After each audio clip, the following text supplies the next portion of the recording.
Hello and welcome to the Mahwah High School Sports Talk podcast. And today we are on season 4, episode 14, but another stacked show today. It is Super Bowl weekend. And for the intro, we're going to spice things up a little bit. We have a paid advertisement segment.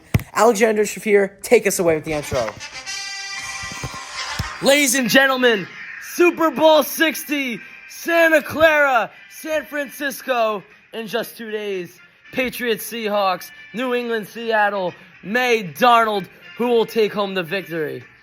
My name is Alexander Shafir, and I'm your vice president of the Mahwah High School Sports Talk. My name is Shane Hassan. I'm a freshman. Luke McKeer, I'm a senior. Junior Zach Pearson, co-vice president. Kieran Hetzel, Senior, President. And obviously you have me, Daniel Almash, co-president with Kieran Etzel here. Thank you, Shafir. All right, boys. The intro's over. Shafir, thank you very much. We are going first into an amazing Super Bowl 60 weekend. Absolutely. Patriots, Seahawks. We only have one active fan at the table for one of those teams. Sure. My pick to win, hopefully others pick to win as well. I'm going to pass the phone here to a very loyal, very determined, and very competitive Seattle Seahawks fan. And that person right there is Zachary Pearson. Take us away. Super Bowl, give us your thoughts. Let's cut to the chase. Seahawks by 1,000! I don't care about none of you Patriots fans. I don't care about none of you Drake Bay fans. None of you Tom Brady fans. None of you Vikings fans either. Talking to you, Shane. Seahawks by 1,000. If the Patriots score more than 3 touchdowns, I will sell my house. I will live in a brick box. Literally, I will sit there on the street with a box over my face, screaming. Jackson Smith-Njigba, Offensive Player of the Year. No need to question it. Dog! Alexander Shafir, Tennis King. Dog! Daniel Almash, 2-3 legend. Dog! Kieran Hessel, bowling legend. Dog! Shane, you know he's a person. This guy, he's also a person, I guess. But don't forget about Daniel Almash! Dog! Obviously, we don't even need to go over anyone else's opinions on the Super Bowl. Like, it's very obvious. Drake Bay can't even play a good team. Literally, every single one of his wins, I put against a losing team. Because the Patriots are a losing team. Seahawks by 1,000! All right. We got some excellent expertise opinions out of Seattle, Washington there. But, you know, I'm not going to be selfish. I'm going to pass the phone here to a very knowledgeable person in this sports talk rankings. Better not be Shafir. Kieran Hetzel. Give us your takes. 50-50 split down the middle. No bias here. Give me your takes on the quarterback matchup going into Super Bowl. Ooh, just one answer. I feel like this quarterback matchup is probably like one of the worst we've ever seen in a while, considering that we got Drake May. Yes, he did good, but he played against terrible teams. And then Sam Darnold. Sam Darnold, a couple of years ago, he was a backup for the San Francisco 49ers, and he was even the backup for the Vikings until Nine got hurt. But look, I think Darnold has really turned it around. I think this quarterback matchup is definitely one of the worst on paper, but definitely definitely going to be an entertaining game to do. But I think it's definitely going to be a defensive game. I think a defensive game especially with the Seahawks defense, they are really, really good. And they got a lot of former Giants players that I'm very upset that we got rid of, especially Leonard Williams, Julian Love, especially those. But, Seahawks dog! But I think this is going to be a very entertaining game. Thank you, Kieran. I think Darnold versus May here. I think it's definitely going to be one of the interesting ones in the last 10 Super Bowls. But aside from that point, I'm gonna pass the phone down here to another non-biased fan of the Super Bowl who really knows his stuff and is very excited for the Santa Clara matchup. Alexander Shafir, take us away, sir. Yes, thank you, Danny. This is going to be very fascinating. Like, you have a rematch from Super Bowl 49. No one obviously forgets about that because obviously you can argue one of the greatest plays in football history, the interception at the goal line. Yes, but listen, people are saying the Patriots had an easy matchups. I agree. Regular season, absolutely. Like, they versed the Jets multiple times. They versed the Panthers. They versed the Giants. And obviously, yes, we can argue that's a very easy schedule. But when you look at the playoffs, you have to look about the teams they versed. Like, again, not the best offenses, but Chargers, 5th best defense in the league. Texans, best defense in the league. Broncos, I know without Bo Nix, but still best defense, second best defense in the league. You have to look at how the Patriots are doing against defenses, which makes me think they can beat the Seahawks. If they can beat 3 of the best top 5 defenses, they can win the Super Bowl. That's why I have Drake May, who's been playing absolutely outstanding football, in my opinion. I've never seen anyone play like him. So give me the Patriots winning the Super Bowl. Thank you very much. Listen, Shafir, he put up 16 points against the Chargers defense. He put up 10 against the Broncos, and I forgot the other game. It was 28. They should have lost to the Texans. What? They should have lost to the You're out Texans. of your mind. CJ Stroud, if he didn't throw 4 interceptions in one half, they should have lost to the Texans. But hey, listen, that just shows how strong the Patriots defense are against Seattle. I think it just shows how bad the Houston Texans are. No, it doesn't show how bad the Houston Texans are. It Just shows how good. just shows how unethical CJ Stroud is. It's also his offensive line was very You bad. said how bad the Texans are, but you still said they should have won over the Patriots. Yeah. I had him going to the Super Bowl, but we'll talk about that. Then the Broncos, Jesus Christ is on their side. His ankle, that was a little bogus, but I think Jared Stidham is not a good quarterback, obviously, and I think they should have lost to the Broncos too. So with Jesus on his side, I think that's pretty good for the Patriots, but the Seahawks are still going to win. I'm torn on what to say because I was very head front for the Seahawks to win. But after hearing Shafir and his reasoning for the Patriots, I can kind of see why. I can kind of see why the Patriots can win. It's not just about their offense. You have to look about what their defense has been producing in the last couple of games. You're right. And how many points the other teams can score. And there's also another thing. Is Sam Darnold the MVP? No, absolutely No. not. Drake May is, though. So maybe... I don't know. It's tough. I still think Seahawks are going there. Hey, Mr. J here. Okay, when you're talking about Jesus being on the Patriots side, is that what you're saying? Okay, in this case, the metaphor is Jesus is the NFL. And the NFL, I think, are going to be on the Patriots side. Yes. There's another, if you go into the Trinity here, the other big group that are on the Patriots side is Las Vegas. Because if the Seahawks win, Vegas loses. Because of just the spread and everything like that. So I get this icky, dirty feeling that the Patriots are just kind of like this elite, I don't know, aura. And it's just, like you said, it just seems like everything goes their way all the time. You talked about that play. I mean, the play is one thing. The play call is the other thing. Yes. Dumb. But again, it comes down to maybe some coaching. I really just think it comes down to a couple. It's just the way the ball bounces in this one. Whoever gets maybe a defensive touchdown, maybe on special teams, that somebody gets recovers a fumble or runs a kickback. I think that's what's gonna be the sway. I'm guessing it's gonna be a low scoring first half, and then I think it's gonna explode a little bit in the second half. And I get this feeling like the first Brady Super Bowl. I get this feeling where the Patriots are gonna have the ball with like 4 seconds left. It's a 42-yard field goal. They're going to hit it and walk it off at the end, like that 24-21, 24-22 type deal. Yeah, I don't know. I just feel like it's the Patriots. Yeah, I definitely agree with all your takes. I feel that the Patriots have had a very slightly easy schedule coming into the postseason. But, if you look at the tape, Drake May is a premier quarterback in this league. I would have hauled every first-round pick the Giants had to go get Drake May. His arm talent is unbelievable. Exactly. And he's just such a smart and intelligent quarterback that he just knows what to do with the ball, and he knows how to win football games. That's all. I don't care if he throws for 100. He's a winner. He's a winner, and that's all that matters, and that's all that Brady was a winner. And yes, he was Brady's skill wasn't his athleticism. It was how to break down the defense and playing chess and not checkers. That's what I see with Drake May, just with more rushing upside. And all it really is, and I think what Mr. J said with the with anything can really happen, like a kick return or a punt return for a touchdown. If that were to happen, I see Shaheed running it back, kick return touchdown. It'd be an amazing, and we could look back at this and say, wow, what a call. If the Seahawks get the ball first and Shaheed runs it back for a touchdown, first touchdown of the game, that would be absolutely absurd. All right, guys, we got all the Super Bowl takes down. We had Seahawks, we had Patriots, we had Mr. J bringing in both sides of the argument here. But now we're going to transition into one of my favorite segments these past 3 years, the day after the NBA trade deadline. The Knicks came out strong, acquiring Jose Alvarado, straight Brooklyn native.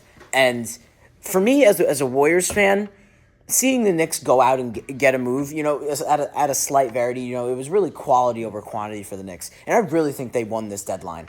And I honestly think that the plays that Jose Alvarado will make in the Garden will make the Garden explode. Going up behind a guy. He's like a Josh Hart. He is a Josh Hart, just really at the point guard position. I think he can complement Brunson really well if they're on the court together. I don't know how Mike Brown will scheme those things, but I really, really do like the move for the Knicks here. But I'm going to transition over here. Even though Lucas Luria is not here, I will be the sole representation of my Golden State Warriors.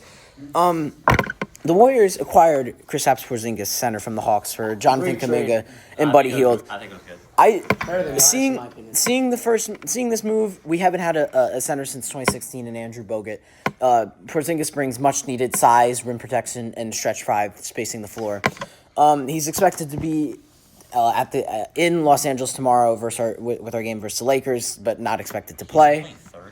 I think that the fact that the Warriors traded away Jonathan Kuminga with the situation with Steve Kerr and all this tension building up, it really cleared the locker room. We had a great comeback win versus Suns last night, down 79-92 in the fourth quarter. We go on a 22-5 run to close it in the last 9 minutes with the heart and hustle of Pat Spencer, Guy Santos, and DeAnthony Melton, an ethical 5-point, 5-rebound, 2-assist performance from Draymond, the Donkey Green. I mean, this guy everybody just played great, fantastic basketball. Pat Spencer had five threes last night. It was an excellent performance all around for the Warriors. There's definitely new juice, and I hope Curry comes back very soon. Steph, I love you. Please retire with 5 rings. You're better than LeBron. Thank you. But it's just getting Steph help that I see this move as a future move. I don't see it as a now move. I definitely think we can win now that we're 4 games over the 500. But unlike the Knicks, where they're second in the East, they're looking at hopefully they won the Pistons. They're looking blood hungry and set at overlapping Detroit for that first round bye. The Warriors are in an opposite situation. They're a very aging team. We are 8th in the West. We are 28-24, only 4 games above 500, unlike the Knicks, who are double digits above 500. The Warriors need to figure it out and figure it out now. We are one of the best defensive net rating teams in the league. We are 3rd, I believe, which is absolutely insane. We have active hands. We have guys who could get to the ball and transition it to the other side of the floor offensively. But that's enough Warriors talk for me. I think I bore everybody out because, we're just the GOATs of this decade, and we have absolutely crushed LeBron and his hopes of winning 6 championships. I'm going to pass it to a voice of the OG Knicks. Mr. J, I need your thoughts on the modern day era of the New York Knicks basketball. No, yeah, here we go. All right, first, the other night, I stayed up to watch the double overtime win against the Nuggets, who are no slouches. They are one of the best teams on the West Coast coming into to MSG. It shouldn't have been 2 overtimes. It should have just been 1. There was a terrible foul by Mikal Bridges, who should have just not even touched the guy. So kind of dumb. When that happened, I really thought that they were going to lose the game, but they knuckled down. They ended up winning 134 to I think 127. And I think that was a good morale booster. So they had a travel day on Thursday, and they're traveling to Detroit tonight. This is what you want to see. You want to see them going to Detroit. I don't know if is Jose Alvarado playing or no. No, he's out. He's out. Okay, they got to go to Detroit. They got to beat these guys on their own court, and I think if they do that, they're going to prove that. Yeah, I think the Knicks are a title contender. They're not necessarily like the slam bang 90s Knicks that I know, but they're coached very well. They're not getting gassed. I think his substitutions are really well. You hope Cat his eye is okay because he's been great. And Brunson is just I don't know, he's the MVP. That game the other night. So big schedule coming up. They got to beat the Pistons. I'd love to see them bury the Celtics. They got the Pistons again next week. So this is crunch time for them. But I like what I'm seeing. I really like what I'm seeing out of the Knicks. I think not trading for Giannis was honestly the good move here. I like the whole Alvarado thing. I think he's sneaky. He's a good guy, and I think he's just a great addition to the team. As for tonight against Detroit, I think it's going to be a good matchup. Right now, the Knicks are favored barely, but that determines if Cat plays, and also Jaren Duran, for Detroit is also day to day, so he might not play. Dario Saric is also out for the Pistons as well. But I think that it's going to be a good matchup tonight. I think that it's important for us to win or at least play well against the Pistons, because we'll see them again next Thursday. And I feel like that the schedule coming up, Celtics, Pacers, Sixers, is going to be a good test for potentially the road to come for the potential playoffs that we might have to do in the Eastern Conference. Yeah, no, I definitely agree with your Knicks takes here, but we have experienced Knicks takes here. Let's get a little fresh. Let's get a little juice in these takes here to end off a great Super Bowl NBA trade deadline podcast. Season 4, episode 14. One of Nick Bosco's favorite episodes, the NBA trade deadline. This kid loved talking about the Knicks and the extreme extravaganza of the trade deadline. But cross that out. We are going to go to a man here who wanted Giannis at the trade deadline initially, but then also gave us some critical thoughts on how they could improve the team depth-wise to improve that depth and maybe get past the Eastern Conference Finals. I'm going to pass the phone here to a very well-known and respected Model High School Sports Talk member. Alexander Shafir, take us away. 8-0, baby. 8-0. Have you seen what they did to the Denver Nuggets? You see what they did to the Denver Nuggets. It was amazing. It was electric. It was sensational. Play the music.